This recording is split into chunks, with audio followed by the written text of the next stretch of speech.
Hi, everyone. Thank you for joining us. And today we're going to be talking about malaria. Now, a lot of you have had malaria if you live in Nigeria at one time or the other. The reason I'm bringing up malaria today, or I'm going to talk about it, is because, as they say, not every fever is malaria. And there's that tendency to treat malaria like, oh, well, I'm sick, I have a fever, I don't feel good, I have a headache. Let me take my malaria medicine and I'll be fine. Now, in general, because malaria is so common, people have come to equate fever and malaria as the same thing. But it's not the same thing because living in Nigeria, growing up, a lot of people had fevers. And at the end of the day, they ended up with colds, coughs, which are very common and more common than malaria. And most times it's viral. But with time, people have come to realize that, like, for instance, when we had the pandemic, and we had COVID, a lot of children and adults had fever. And they realized that, wow, COVID is a pandemic all over the world. It killed a lot of people. And I think that is when people started realizing how deadly viruses could be. So malaria generally is caused by, in Nigeria, there's different types of parasites. So Plasmodium falciparum is the main parasite that we see in Nigeria that causes malaria. And it is treated it's a very straightforward treatment. But generally, when you have a fever, you want to go get tested or checked by your doctor. Your doctor should be able to do a malaria test. And the commonest test that we have easily available is the RDT test for malaria, which is otherwise known as the Rapid Diagnostic Test for Malaria. The standard of testing is the QBC, where the parasite is seen under a microscope, and from there we can say, is it 1+, 2+, 3+, or 4+? If you have 4+ malaria, that means that you have a very heavy load of the malaria parasite in your blood. And just because there's different cycles of the malaria, sometimes you might have malaria and your blood might be 1+, depending on the life cycle of the parasite in your body. So when we have patients that are positive on their malaria tests, then we go ahead and treat. And the commonest medicines we use are the ACTs, and that's the first line of treatment for malaria.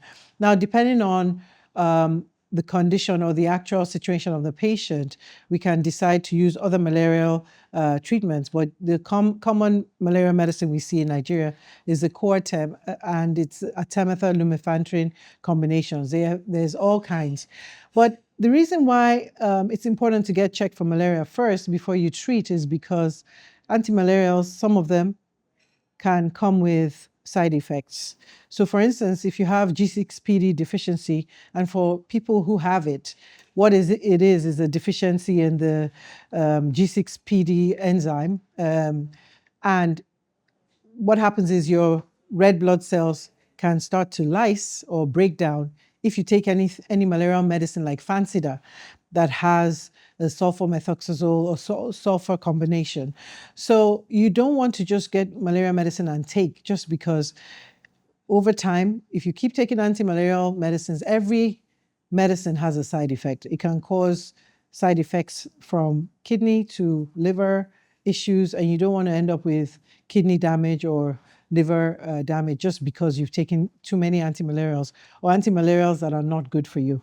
So please, please, please, when you have a fever, go see your doctor, do blood tests to see if it's malaria or if it's anything else. Your doctor will decide whether you need to be treated or not. And at the end of the day, you want to be healthy and live long. Eat your fruits and vegetables, drink a lot of fluids, take your medicine if it's malaria. If you have fever, take your ibuprofen. But most of all, make sure you do it under the supervision of a physician after you've tested and it comes back positive. Now, for malaria prevention, there's all kinds of ways to prevent malaria. First of all, you want to do environmental controls. You want to make sure that you live in a house that has the mosquito netting to prevent the mosquito from coming in. You also want to disrupt the life cycle of the mosquito that spreads malaria, because what happens if that mosquito has bitten another person who has malaria? They're bringing that blood to do a blood meal in you, and sometimes they inject that malaria blood into your body, and they're taking more blood out of your body. So those are the vectors. That's how the illness is spread. So anytime you have water, this is rainy season in Nigeria now, we're in April of 2026. When you have stagnant water, that's also where the malaria, the mosquito, the Anopheles mosquito can actually multiply and breed.